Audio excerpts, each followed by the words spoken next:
नमस्कार दर्शकों। आज हम बात करने वाले हैं सेंट्रल संस्कृत यूनिवर्सिटी की रिक्रूटमेंट के बारे में। ठीक है, ये जो सेंट्रल संस्कृत यूनिवर्सिटी CSU है, ये पार्लियामेंट के एक्ट के द्वारा इस्टेब्लिश हुई थी। इसका जो हेडक्वार्टर है वो नई दिल्ली में है। अब इसमें एक जो इम्पोर्टेंट पॉइंट है कि ये all over India based recruitment है। ठीक है, इंडिया में कहीं भी आपकी पोस्टिंग हो सकती है। तो यहाँ से कई पोस्ट निकली हैं। ज़्यादातर पोस्ट जो है डायरेक्ट रिक्रूटमेंट की है, कुछ ही पोस्ट होंगी जो डेपुटेशन बेसिस पर है।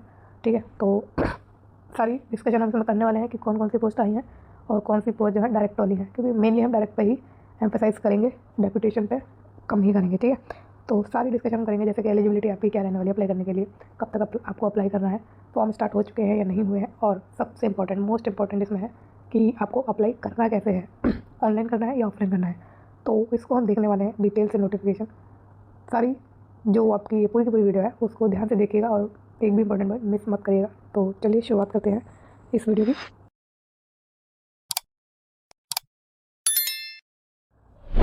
सबसे पहले हम अप्लाई करने के तरीके पर डिस्कशन करते हैं। तो इसमें आपको दोनों तरीके से अप्लाई करना है, ऑनलाइन भी और ऑफलाइन भी। ठीक है, ऑनलाइन के लिए तो इन्होंने लिंक दे रखा है आपको समर्थ का। ऑफलाइन आपको इसमें जो अपने डॉक्यूमेंट्स वगैरह हैं वो सब भेजने भी हैं, किस एड्रेस पे भेजने हैं आगे हम देखेंगे। तो आप जानते हैं कि आपकी कौन कौन सी पोस्ट इसमें आई हैं। सबसे पहले रजिस्ट्रार की बात करते हैं, जिसका पे लेवल 4 है। एक की वैकेंसी अनरिजर्व के अंदर डायरेक्ट या डेपुटेशन दोनों में से किसी एक तरीके से भर्ती करेंगे, और इसमें एज लिमिट है 57 years. Assistant registrar next position है, लेवल 10 है इसका पे। 2 वैकेंसीज है, दोनों के दोनों अनरिजर्व के लिए डायरेक्ट है, 40 साल एज लिमिट है। सिस्टम एनालिस्ट पे लेवल 10, 3 वैकेंसी हैं, तीनों की तीनों आपकी अनरिजर्व के लिए है, डायरेक्ट रिक्रूटमेंट है। अब यहाँ पे एक और चीज़ ध्यान रखिएगा कि इसके जो सेंटर हैं कि किस सेंटर में या कैंपस में कितनी वैकेंसी वो भी इन्होंने दे रखी है। तो ये 3 वैकेंसी है, तीनों की तीनों अनरिजर्व के लिए है। कैंपस की बात करें तो एकलव्य है, वेद व्यास है और आपकी श्री रघुनाथ कीर्ति। इन तीनों कैंपस में एक एक वैकेंसी है अनरिजर्व के लिए। ठीक है, ये जो एड्रेस है आप सोच रहे होंगे कि कहाँ पर है ये कैंपस, तो इसकी लिस्ट नीचे दी गई है, वो हम नीचे आपको बता देंगे कि ये सेंटर कहाँ पर है, तो अपने अकॉर्डिंगली आप अप्लाई कर सकते हैं। अब एज लिमिट की बात करते हैं, तो 40 साल की एज लिमिट है। मैं सेक्शन ऑफिसर की बात करें, पे लेवल 7 है, 8 वैकेंसी इसमें अनरिजर्व के लिए है, 1 SC के लिए है और 2 OBC के लिए है। टोटल 11 वैकेंसी है, 7 डायरेक्ट बेसिस पर है, 4 डेपुटेशन बेसिस पर है। ठीक है, अब इसमें एकलव्य के लिए 1 है, वेद व्यास के लिए 1 है और आपकी श्री रघुनाथ कीर्ति के लिए 1 है, और IKS EDS सेंटर के लिए 1 है। 35 साल इसमें एज लिमिट है आपकी। नेक्स्ट आते हैं नर्सिंग ऑफिसर पर, पे लेवल 7 है, 3 वैकेंसी है, तीनों के तीनों अनरिजर्व, डायरेक्ट रिक्रूटमेंट है, 35 साल एज लिमिट है और तीनों के तीनों एकलव्य, वेद व्यास और श्री रघुनाथ कीर्ति कैंपस में है। असिस्टेंट की बात करें तो पे लेवल 6 है, 10 वैकेंसी टोटल, 5 अनरिजर्व के लिए है, 1 आपके SC के लिए है, 3 OBC के लिए है और 1 EWS के लिए है। डायरेक्ट रिक्रूटमेंट है और 1 पोजीशन इसमें लीन बेसिस पर है, यानी कोई मेडिकल या लंबी छुट्टी पर गया हुआ है, जिसके लिए ये मतलब जब तक वो आता नहीं है तब तक के लिए एक असिस्टेंट की रिक्रूटमेंट कर रहे हैं। अब इसमें एक वही एकलव्य, वेद व्यास और श्री रघुनाथ कीर्ति कैंपस में है, 35 साल इसमें एज लिमिट है। नेक्स्ट बात करें गेस्ट हाउस मैनेजर की, लेवल 6 का 3 वैकेंसी है, अनरिजर्व के लिए तीनों, डायरेक्ट रिक्रूटमेंट है, एक एकलव्य, वेद व्यास और श्री रघुनाथ कीर्ति कैंपस में है, 35 साल एज लिमिट है। जूनियर इंजीनियर की पोस्ट है, लेवल 6, 3 पोजीशन अनरिजर्व के लिए, डायरेक्ट रिक्रूटमेंट है, सेम कैंपस है आपके और 35 साल एज लिमिट है। पर्सनल असिस्टेंट की बात करें तो पे लेवल इसका 6 है, 3 वैकेंसी अनरिजर्व के लिए, direct filling which by deputation 2 and only deputation 1। तो अगर इसमें डायरेक्ट रिक्रूटमेंट नहीं होती है या एप्लीकेशन नहीं आती है तो ये डेपुटेशन बेसिस पर सिलेक्शन ले लेंगे। ठीक है, कैंपस इन्होंने बताया नहीं है, 35 साल एज लिमिट है। प्रोफेशनल असिस्टेंट की बात करें तो 4 वैकेंसी टोटल, उसमें से 1 अनरिजर्व के लिए है, 2 आपकी है आपकी OBC के लिए और 1 है आपकी EWS के लिए। फिर डायरेक्ट रिक्रूटमेंट है, 35 साल एज लिमिट है। टेक्निकल असिस्टेंट पे लेवल 5 है, 3 वैकेंसी है, 2 अनरिजर्व के लिए है और 1 आपकी SC के लिए है। ठीक है, और डायरेक्ट ही है, फिर 32 साल एज लिमिट है और ये आपके कैंपस है। ठीक है, फिर टेक्निकल असिस्टेंट की बात करें, 4 वैकेंसी है टोटल, 2 अनरिजर्व के लिए, 1 SC के लिए और 1 OBC के लिए है। डायरेक्ट रिक्रूटमेंट है, 32 साल एज लिमिट है और कैंपस भी सेम है आपका। ठीक, पे लेवल इसका है 5। स्टेनोग्राफर की पोस्ट में टोटल 8 वैकेंसी है, उसमें से 6 अनरिजर्व के लिए, 1 ST के लिए बैकलॉग में है और 1 आपकी ये है EWS के लिए। ठीक है, पे लेवल 4 है इसका, डायरेक्ट रिक्रूटमेंट है, 32 साल एज लिमिट है, सेम कैंपस इन्होंने दिया है। अपर डिवीजन क्लर्क की बात करें तो पे लेवल 4 है, 9 अनरिजर्व के लिए वैकेंसी है, 1 SC के लिए है, 2 आपकी OBC है, नहीं सॉरी ST है। ठीक है, 9 अनरिजर्व, 1 SC और 2 ST, फिर 3 OBC और 1 EWS के लिए, टोटल 16 वैकेंसी है, डायरेक्ट रिक्रूटमेंट है, सेम कैंपस है, 32 साल एज लिमिट है। लाइब्रेरी असिस्टेंट की बात करें तो पे लेवल 4 है, 1 वैकेंसी अनरिजर्व के लिए, डायरेक्ट रिक्रूटमेंट, 32 साल age limit. LDC lower division clerk पे लेवल 2 है, इसका टोटल इसमें 35 वैकेंसी है, उसमें से 16 अनरिजर्व के लिए, 6 SC के लिए, 1 ST के लिए, 8 OBC के लिए और 4 आपकी EWS के लिए है। डायरेक्ट रिक्रूटमेंट सेम आपके कैंपस, 32 साल एज लिमिट। ड्राइवर की पोजीशन नेक्स्ट है, पे लेवल 2 है, 1 वैकेंसी है और ये आपकी OBC के लिए है। डायरेक्ट है, 32 साल एज लिमिट है। मल्टी टास्किंग स्टाफ यानी MTS, टोटल 22 वैकेंसीज है। नॉन रिजर्व के लिए 3 SC के लिए, 3 ST के लिए, 4 है OBC के लिए, 4 है OBC के लिए और 3 EWS के लिए है। 32 साल एज लिमिट है। डायरेक्ट ये रिक्रूटमेंट आपकी करेंगे। लाइब्रेरी अटेंडेंट के लिए 8 वैकेंसी हैं, 4 है आपके अनरिजर्व के लिए, 2 SC के लिए, 1 OBC के लिए, 1 अनरिजर्व के लिए। 32 साल एज लिमिट है। सेम आपके कैंपस है, डायरेक्ट रिक्रूटमेंट है, पे लेवल 1 है। फिर मेडिकल अटेंडेंट या ड्रेसर की 3 वैकेंसी अनरिजर्व के लिए है, तीनों पे लेवल 1 है, डायरेक्ट रिक्रूटमेंट है और 32 साल एज लिमिट है, सेम कैंपस है। तो टोटल नंबर ऑफ वैकेंसीज है इसमें 144। ठीक है, आगे बढ़ते हैं। एप्लीकेशन फॉर्म स्टार्ट हो चुके हैं आपके 16 मार्च से और भरे जाएंगे कब तक? 16 अप्रैल तक, और रात के 11:30 बजे तक, 12 बजे तक नहीं भरे जाएंगे। टाइम ध्यान रखिएगा, लास्ट डेट की ध्यान रखिएगा, टाइमली फॉर्म भर दीजिएगा। ठीक है, फिर हार्ड कॉपी कैसे भेजनी है आपको? जब आप फॉर्म ऑनलाइन एप्लीकेशन भर देंगे, मतलब ऑनलाइन एप्लीकेशन फॉर्म जो है भर देंगे, तो आपको फॉरवर्ड करनी है signed hard copy of the application. जो आप एप्लीकेशन फॉर्म भरेंगे उसकी हार्ड कॉपी, उसको साइन भी करना है। ठीक है, और सेल्फ अटेस्ट भी करना है आपके सारे सपोर्टिंग डॉक्यूमेंट्स को, जो भी आप अपलोड करेंगे, जो भी आप लगाएंगे उसमें नेसेसरी। और ये आपके 15 दिन के अंदर अंदर चले जाने चाहिए, यानी आप इसमें मान लीजिए कि 1 मई तक ये चले जाने चाहिए आपके। ठीक है, फिर किस एड्रेस पर भेजना है आपको? For the post of registrar, अगर आप रजिस्ट्रार की पोस्ट के लिए भर रहे हैं तो इस एड्रेस पर आपका ये पहुंच जाना चाहिए, और अदर पोस्ट के लिए आपको ये एड्रेस देना है। ठीक है, तो ध्यान रखिएगा, एड्रेस का ध्यान से भरिएगा। फिर आगे बात करते हैं। Applicant are required to complete both the online process and submission of physical hard copy within prescribe timeline. Failure to comply with either requirement may lead to rejection of the application with further notice. और आपको जो है एक upload clear high quality scanned copy करनी है। ठीक है, बाकी चीज़ें आपको पता ही हैं। सेल्फ अटेस्टेड आपकी डॉक्यूमेंट्स होने चाहिए, जो आप ऑनलाइन भरेंगे वो भी ध्यान रखिएगा चीज़। और requisite document while submitting the online application and subsequently submit self attested copies of the same document in hard copy form. तो इसमें हार्ड कॉपी में खास कर ध्यान रखिएगा कि सेल्फ अटेस्टेड ही जाना चाहिए, ऑनलाइन में ज़रूरी नहीं है, तो ऑफलाइन वाला ध्यान रखिएगा, है ना। फिर मेथड ऑफ सिलेक्शन की बात करें तो मेरिट बेस पर इसमें आपका सिलेक्शन होना है, और डायरेक्ट रिक्रूटमेंट तो है ही है ज़्यादातर, है ना।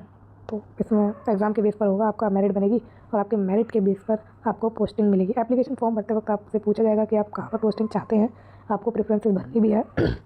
और जब आप प्रेफरेंसेस भर लेंगे उसके बाद जो आपका एग्ज़ाम होगा, ठीक है, एग्ज़ाम में जो मेरिट बनेगी उसके बेस पर आपको दिया जाएगा। तो ज़रूरी नहीं है आपके प्रेफरेंस के अकॉर्डिंग आपकी पोस्टिंग मिले, बट आप मेरिट में अगर सबसे ऊपर है तो आपकी प्रेफरेंस से ही आपको जो है मिलेगी। ठीक है, मतलब आपकी प्रेफरेंस के अकॉर्डिंग आपको पोस्टिंग मिलेगी। अब आते हैं किस पर, आपके कैंपस जो दे रखे हैं उस पर। तो एकलव्य कैंपस जो है आपका वेस्ट त्रिपुरा में है। वेद व्यास कैंपस आपका हिमाचल प्रदेश में है, कांगड़ा डिस्ट्रिक्ट में है। ठीक है, फिर जो आपका श्री रघुनाथ कीर्ति कैंपस है वो उत्तराखंड में है, पौड़ी गढ़वाल में।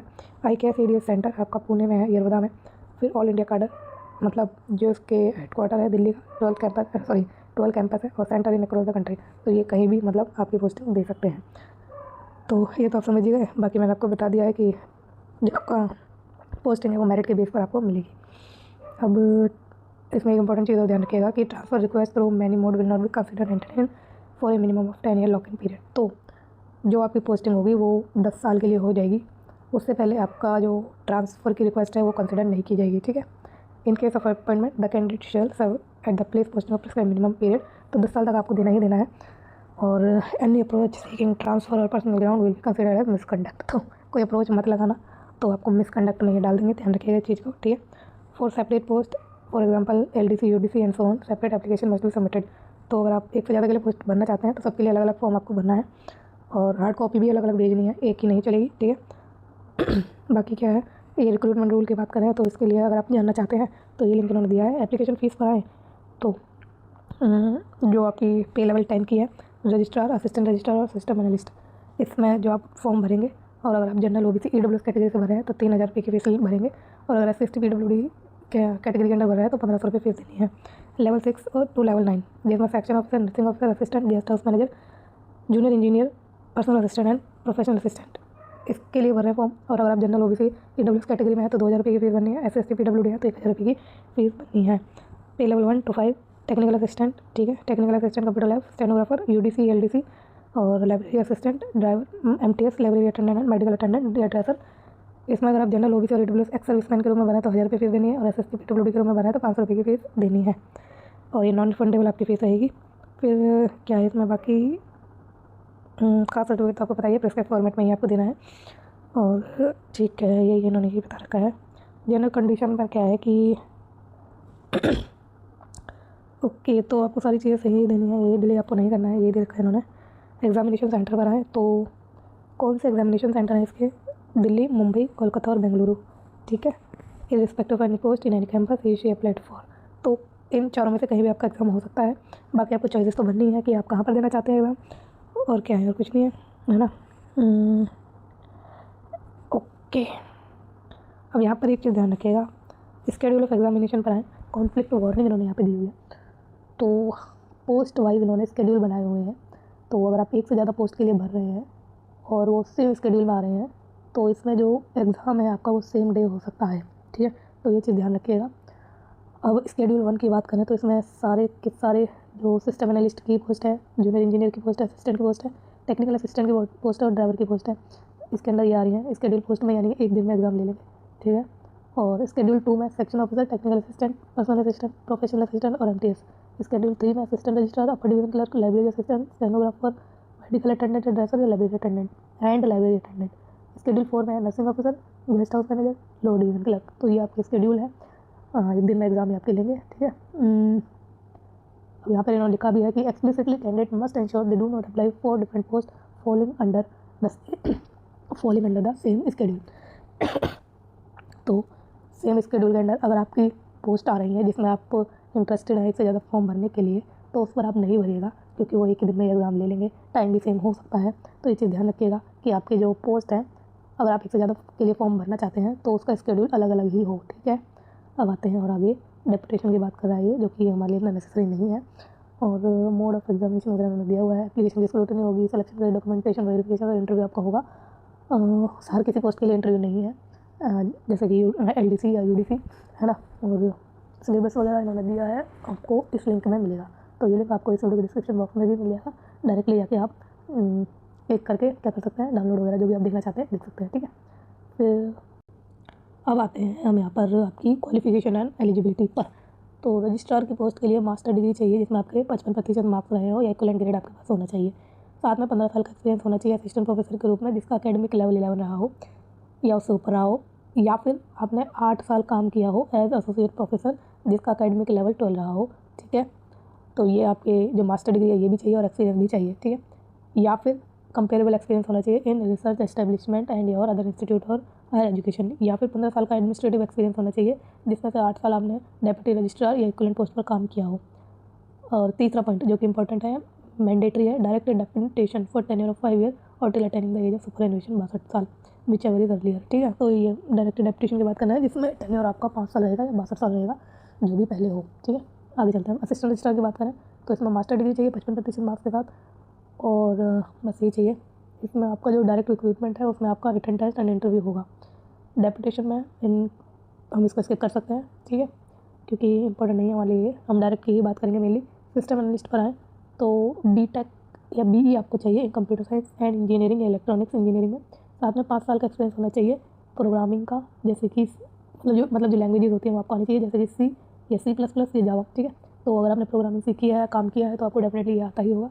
MySQL, Oracle, PHP etcetera, foundation and practice under window, Linux, Unix platform from recognized public PSU private organization. तो ये चीज़ है आपको इन्होंने दी हुई है, ठीक है। अगर आपने BE BTech ये सब किया है तो आपको ये तो होना चाहिए आपके पास। या फिर अगर आपने ME MTech करा है कंप्यूटर साइंस एंड इंजीनियरिंग या इलेक्ट्रॉनिक्स इंजीनियरिंग या MSc कंप्यूटर साइंस करा है या MCA करा है, तो उस केस में आपको 3 साल का एक्सपीरियंस चाहिए प्रोग्रामिंग का, और लैंग्वेजेस आपको ये सारी सेम आनी ही चाहिए जो हमने ऊपर डिस्कशन की है। आगे बात करते हैं सेक्शन ऑफिसर की पोस्ट की क्वालिफिकेशन के बारे में। बैचलर डिग्री मांगी है किसी भी डिसिप्लिन में, साथ में 3 साल का एक्सपीरियंस मांगा है असिस्टेंट के रूप में जिसका पे लेवल 6 हो, या फिर 8 साल का एक्सपीरियंस हो आपके पास 8 साल का एक्सपीरियंस हो आपके पास UDC के रूप में जिसका पे लेवल 4 रहा हो, और किसी भी सरकारी इंस्टीट्यूशन या स्टेट गवर्नमेंट जो भी आपकी क्या है इंस्टीट्यूशन है उस वो होनी चाहिए, सेंट्रल स्टेट गवर्नमेंट यूनिवर्सिटी या PSU होना चाहिए मतलब। और अगर आपने किसी प्राइवेट कंपनी या बैंक में काम किया है तो उसका टर्नओवर 200 करोड़ या उससे ऊपर होना चाहिए। Computer operation, noting and drafting आपको आनी चाहिए। आगे बात करते हैं नर्सिंग ऑफिसर की। BSc ऑनर्स मांगा है इन नर्सिंग, या फिर रेगुलर कोर्स होना चाहिए BSc नर्सिंग का, या फिर पोस्ट बेसिक BSc नर्सिंग आपकी होनी चाहिए। साथ में रजिस्ट्रेशन होना चाहिए एज ए नर्स या nurse and midwife with state nursing council, और साथ में 6 महीने का एक्सपीरियंस होना चाहिए और वो किसी 50 बेडेड हॉस्पिटल में आपने लिया हुआ हो। तो पहले पॉइंट में ये सारा इंपॉर्टेंट है, मतलब एसेंशियल है क्वालिफिकेशन ये वाली। या फिर आपके पास होना चाहिए diploma in general nursing midwife from recognized board council. Registration होना चाहिए नर्स एंड मिडवाइफ के रूप में स्टेट नर्सिंग काउंसिल में। साथ में 2.5 साल का एक्सपीरियंस मांगा है मिनिमम 50 बेडेड हॉस्पिटल में, ठीक है। तो अगर आपने बीएससी करी है तो उसमें आपको 6 मंथ का ही एक्सपीरियंस चाहिए। अगर आपने डिप्लोमा किया है तो उसमें आपको 2.5 साल का एक्सपीरियंस चाहिए और 50 बेडेड हॉस्पिटल होना चाहिए आपका, ठीक है। आगे बढ़ते हैं। असिस्टेंट की बात करें तो इसमें आपको बैचलर डिग्री चाहिए, साथ में 3 साल का एक्सपीरियंस चाहिए एज यूडीसी, जिसका पे लेवल 4 रहा हो, ठीक। और वही इस गवर्नमेंट की कोई भी बॉडी आपकी होनी चाहिए। अगर आपने किसी प्राइवेट कंपनी या कॉर्पोरेट बैंक में काम किया है तो उसका टर्नओवर 200 करोड़ या उससे ऊपर होना चाहिए। प्रोफिशिएंसी मांगी है टाइपिंग में, computer application, noting and drafting, ठीक है। फिर गेस्ट हाउस मैनेजर की बात करें तो गेस्ट हाउस मैनेजर की बात करें तो इसमें आपको बैचलर डिग्री चाहिए होटल मैनेजमेंट में या अलाइड फील्ड में, या फिर डिप्लोमा होना चाहिए होटल मैनेजमेंट में या अलाइड फील्ड में। नॉलेज मांगी है कंप्यूटर एप्लीकेशन की। जूनियर इंजीनियर की बात करें तो बैचलर डिग्री मांगी है इंजीनियरिंग या टेक्नोलॉजी में, और या फिर डिप्लोमा होना चाहिए engineering in the relevant field, साथ में 3 साल का एक्सपीरियंस मांगा है in relevant field in CPWD, state PWD और सिमिलर ऑर्गेनाइज सर्विस, स्टैट्यूटरी या autonomous organization, central state autonomous institution और प्राइवेट कंस्ट्रक्शन कंपनी जिसका टर्नओवर एटलीस्ट 200 या उससे अबव रहा हो, ठीक है। तो वही आपका जो ये 3 साल का एक्सपीरियंस मांग रहे हैं वो किसी सरकारी इंस्टीट्यूशन से या ऑटोनोमस बॉडी से हो, और अगर प्राइवेट से है तो उसका टर्नओवर 200 या उससे ऊपर होना चाहिए, करोड़ से, ठीक है, 200 करोड़। फिर पर्सनल असिस्टेंट की बात करें तो बैचलर डिग्री मांगी है किसी भी डिसिप्लिन में। स्टेनोग्राफी आनी चाहिए आपको इंग्लिश में या हिंदी में। इंग्लिश के केस में अच्छा, दोनों ही इन्होंने 300 वर्ड पर मिनट रखी हुई है स्पीड, तो इंग्लिश या हिंदी में स्टेनोग्राफी आनी चाहिए जिसकी स्पीड होनी चाहिए आपकी 100 वर्ड पर मिनट की। साथ में टाइपिंग भी आनी चाहिए हिंदी या इंग्लिश में जिसकी स्पीड 35 पर मिनट हो इंग्लिश में और 30 वर्ड पर मिनट हो हिंदी में, ठीक है। नॉलेज मांगी है कंप्यूटर एप्लीकेशन की। साथ में 2 साल का एक्सपीरियंस भी मांगा है एज स्टेनोग्राफर या कोई equivalent post in central state government organization या यूनिवर्सिटी में, और वही अगर कंपनी में करा है तो उसमें 200 करोड़ या उससे अबव का क्या होना चाहिए, टर्नओवर। स्किल टेस्ट में डिक्टेशन दी जाएगी 10 मिनट की, 100 वर्ड पर मिनट, 40 मिनट ट्रांसक्रिप्शन के दिए जाएंगे इंग्लिश के लिए, 55 मिनट दिए जाएंगे हिंदी के लिए। प्रोफेशनल असिस्टेंट की बात करें तो इसमें मास्टर डिग्री मांगी है in library and information science from a recognize university institution. 2 साल का एक्सपीरियंस मांगा है रेलिवेंट फील्ड में, या फिर बैचलर डिग्री आपकी होनी चाहिए लाइब्रेरी या लाइब्रेरी एंड इंफॉर्मेशन साइंस में। इस केस में 3 साल का एक्सपीरियंस मांगा है और नॉलेज कंपलसरी मांगी है कंप्यूटर एप्लीकेशन में। तो मास्टर डिग्री करी है तब भी आपके पास कंप्यूटर एप्लीकेशन की नॉलेज होनी चाहिए, बैचलर डिग्री करी है तब भी आपके पास कंप्यूटर एप्लीकेशन की नॉलेज होनी चाहिए। टेक्निकल असिस्टेंट की बात करें तो बैचलर डिग्री मांगी है 3 साल के एक्सपीरियंस के साथ, और ये working and maintenance operation experience आपका होना चाहिए और साइंटिफिक इंस्ट्रूमेंट को संभालने का, ठीक है। तो ये आपको क्लियर हो गया होगा, और वही किसी बढ़िया institute, government institute, autonomous body से आपने एक्सपीरियंस लिया हो। फिर नेक्स्ट आते हैं टेक्निकल असिस्टेंट कंप्यूटर लैब पर। इसमें आपसे क्या मांगा है, बैचलर डिग्री मांगी है इंजीनियरिंग या टेक्नोलॉजी में इन कंप्यूटर साइंस एंड टेक्नोलॉजी या इंफॉर्मेशन टेक्नोलॉजी में, ठीक है। फिर अगर बैचलर डिग्री है तो आप अप्लाई करिए, नहीं है तो मास्टर डिग्री आपके पास होनी चाहिए कंप्यूटर साइंस में या टेक्नोलॉजी में या MCA होनी चाहिए। साथ में 2 साल का एक्सपीरियंस मांगा है आपसे रेलिवेंट फील्ड में। आगे बढ़ते हैं। स्टेनोग्राफर की बात करें तो बैचलर डिग्री मांगी है किसी भी डिसिप्लिन में। प्रोफिशिएंसी मांगी है स्टेनोग्राफी की हिंदी या इंग्लिश 80 वर्ड पर मिनट के साथ। टाइपिंग स्पीड मांगी है इंग्लिश में 35 वर्ड पर मिनट, हिंदी में 30 वर्ड पर मिनट। नॉलेज मांगी है कंप्यूटर एप्लीकेशन की। आगे बात करते हैं अपर डिवीज़न क्लर्क की। तो इसमें बैचलर डिग्री मांगी है, साथ में 2 साल का एक्सपीरियंस भी मांगा है एज LDC और या फिर इक्विवेलेंट पोस्ट, और इंग्लिश की टाइपिंग स्पीड मांगी है 35 वर्ड पर मिनट, हिंदी की मांगी है 30 वर्ड पर मिनट। प्रोफिशिएंसी मांगी कंप्यूटर ऑपरेशंस की। लाइब्रेरी असिस्टेंट में भी आपसे बैचलर डिग्री मांगी है in library and information science, साथ में टाइपिंग स्पीड मांगी है 30 वर्ड पर मिनट इन इंग्लिश। बाकी कंप्यूटर एप्लीकेशन की नॉलेज मांगी है। LDC की बात करें तो बैचलर डिग्री मांगी है, इंग्लिश टाइपिंग मांगी है 35 वर्ड पर मिनट और हिंदी 30 वर्ड पर मिनट। दोनों में से कोई एक होनी चाहिए हर किसी पोस्ट के लिए, जहाँ भी ये मांगी है यही टाइपिंग स्पीड मांगी है, ठीक है। और बस लाइब्रेरी असिस्टेंट में इन्होंने इंग्लिश में मांगी है 30 वर्ड पर मिनट की, ठीक है। आगे बात करते हैं कंप्यूटर प्रोफिशिएंसी भी मांगी है। ड्राइवर की बात करें तो 10th पास मांगा है, वैलिड कमर्शियल ड्राइविंग लाइसेंस होना चाहिए लाइट, मीडियम या हैवी व्हीकल का। फिर मोटर मैकेनिज्म की नॉलेज होनी चाहिए। एक्सपीरियंस मांगा है driver motor vehicle for at least 5 years in an organization. Next MTS की पोस्ट, सॉरी कहाँ गया, ओके हाँ, नेक्स्ट MTS की पोस्ट 10th पास होना चाहिए या फिर ITI। फिर है लाइब्रेरी अटेंडेंट 12th मांगा है या कोई इक्विवेलेंट एग्जामिनेशन मांगा है। सर्टिफिकेट कोर्स मांगा है लाइब्रेरी साइंस में, 1 साल का एक्सपीरियंस मांगा है इन यूनिवर्सिटी कॉलेज या एजुकेशनल इंस्टीट्यूट लाइब्रेरी में। बेसिक नॉलेज मांगी कंप्यूटर एप्लीकेशन की। फिर लास्ट है मेडिकल अटेंडेंट इन ड्रेसर की पोस्ट। इसमें आपसे मांगा है 12th पास विद साइंस, साथ में 1 साल का experience as attendant in the related field in any government recognize hospital, diagnostic centers या एक्रेडिटेड सेंटर। कंप्यूटर की नॉलेज मांगी है। तो ये हो गई आपकी सारी क्या क्वालिफिकेशन की डिस्कशन। कुछ छोटा तो है नहीं वैसे, अगर कुछ आपको लगता है मैंने नहीं बताया जो इंपॉर्टेंट है तो आप मुझसे पूछ सकते हैं डायरेक्टली मेरे टेलीग्राम चैनल पर जुड़कर। मेरे द्वारा इसका आंसर दिया जाएगा, कोई थर्ड पर्सन नहीं होगा, या फिर आप कमेंट में भी आप पूछ सकते हैं। कमेंट में थोड़ा डिले हो सकता है लेकिन टेलीग्राम चैनल पर आपको कोई डिले नहीं मिलेगा, टाइमली आपको आंसर दिया जाएगा। तो इस वीडियो में अब इतना ही। वीडियो कैसी लगी है बताना ज़रूर कमेंट सेक्शन में। अच्छी लगी हो तो लाइक कर देना और चैनल को प्लीज़ सब्सक्राइब भी ज़रूर कर देना। Thank you so much, bye.